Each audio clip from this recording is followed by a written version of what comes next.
А в Ухте заработал мобильный пункт экспресс-тестирования на коронавирусную инфекцию. За 2 дня работы удалось проверить 150 горожан. Эти пациенты были направлены в амбулаторный ковидный центр для дальнейшего лечения, подтверждения этого теста. Процедура длится 15 минут, желающих с каждым днем больше. И для удобства пациентов развернуто 2 кабинета забора материала. Вообще желающих много, да? Очень много. Здесь очень было много. вообще. Бланков не хватило, бланки вот в 2 часа уже закончились. Ну, они рассчитаны.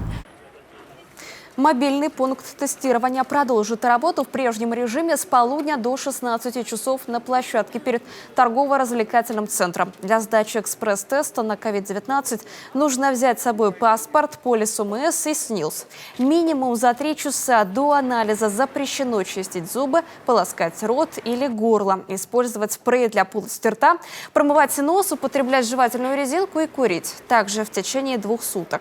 До забора материала рекомендовано воздерживаться от алкоголя.